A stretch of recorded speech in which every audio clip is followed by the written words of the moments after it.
Shalom Omaha, que le bon Dieu vous protège, vous donne la santé. Bonne journée avec le café.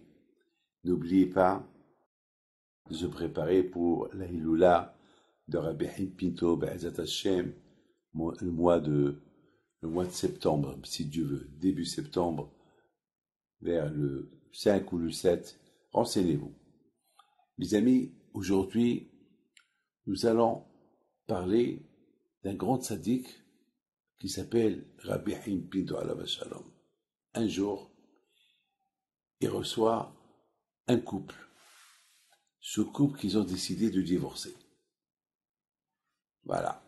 Alors Rabbi Haim Pinto alav shalom, il les regarde et leur dit, écoutez, le divorce c'est quelque chose qui est de simple. Pour construire un immeuble, ça prend du temps. Pour le détruire, c'est tchic-tchac. Pour construire un mariage, ça prend du temps. Donner un guet à la femme, un divorce, c'est tchic-tchac. On va attendre un mois. Je vous donne des conseils. Et si, même avec les conseils, ça ne marche pas, alors vous allez venir chez moi pour le divorce. Mes amis, ça c'est le monsieur lui-même qui me l'a raconté. Il me l'a raconté il y a à peu près 40 ans. Et l'histoire, elle revient à son père. Ça veut dire que lui, il est né grâce à Rabbi Haim Pinto. Lui, il me raconte l'histoire de ses parents. Ok? Alors, il se passe que, un mois plus tard, les deux arrivent chez Rabbi Haim Pinto. Ça marche pas. Tous les conseils que Rabbi Haim Pinto leur a donnés, ça marche pas. Ils se disputent. Il n'y a pas de respect. Et ils ont décidé de divorcer. Rabbi Haim Pinto alav shalom, vous savez, à l'époque, les rabbins portaient le foulard. Et les hommes, ils avaient un tarbouche sur la tête, comme un grand béret sur la tête. Il y avait ceux qui avaient le foulard, c'était à la mode à l'époque. À l'époque, presque tout le monde mettait de foulard, même si ce n'était pas des rabbins. Ils avaient un foulard sur la tête, la djellaba et le foulard.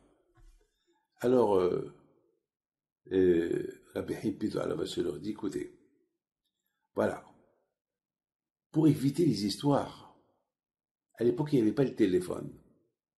Il n'y avait pas le téléphone. Ça veut dire que le mari, il arrive à l'improviste à la maison. Il n'y a pas de téléphone qui va appeler sa femme. Allô chérie, j'arrive. Non. Il vient, voilà, il rentre à la maison.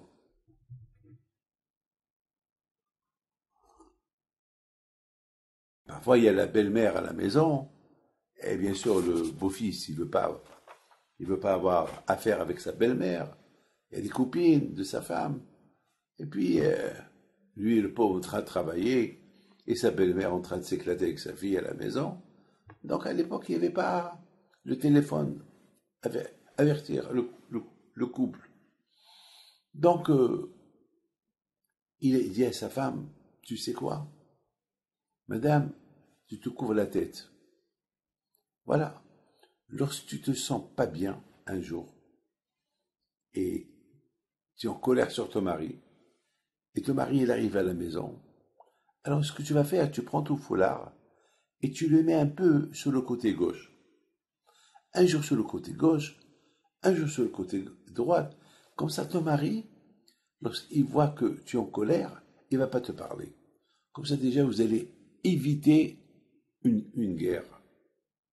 Et il dit au mari, toi aussi, ton tarbouche que tu as sur la tête, ou ton foulard que tu as sur la tête, lorsque les affaires ne marchent pas, et tu arrives à la maison, et tu es en colère, alors tu prends le foulard, tu le mets un peu sur tes oreilles, tu le bouges de sa place, et comme ça ta femme, elle va savoir que tu es en colère, elle va pas te parler. Et comme ça, peut-être, vous allez construire votre avenir, vous allez au moins vous habituer. Au moins calmer un peu le feu qu'il y a à la maison. Ils ont dit, d'accord, Rabbi, on va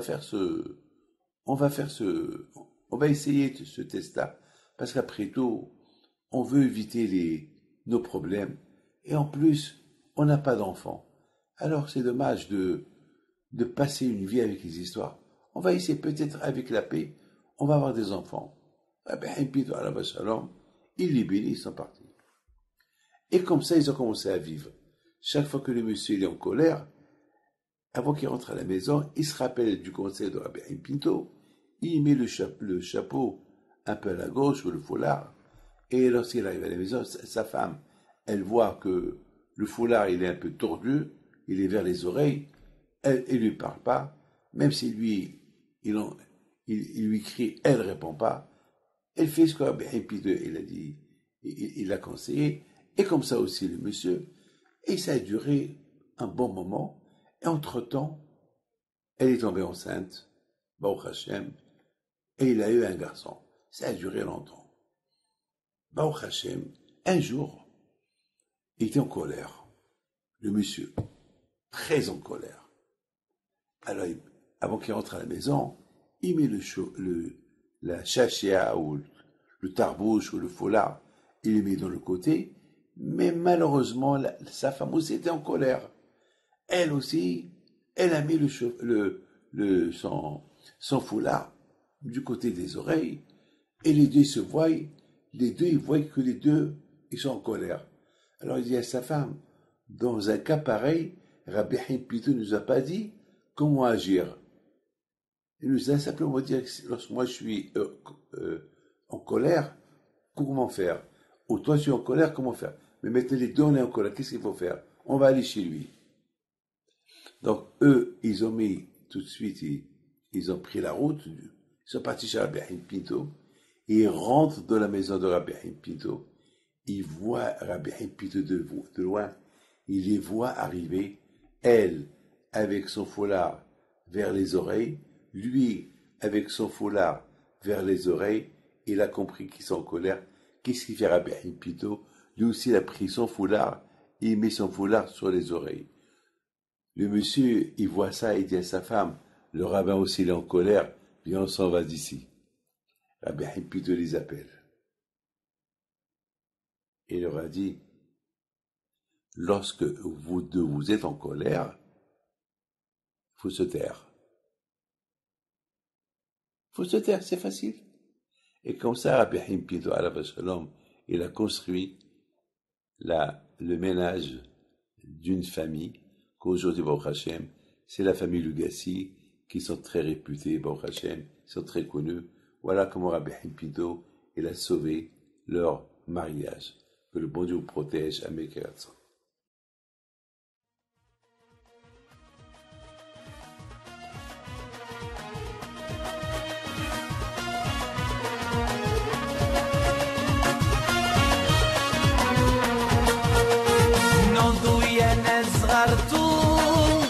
على ربي حايم بنتو وقف لنا زي خوتو يا وز خوتو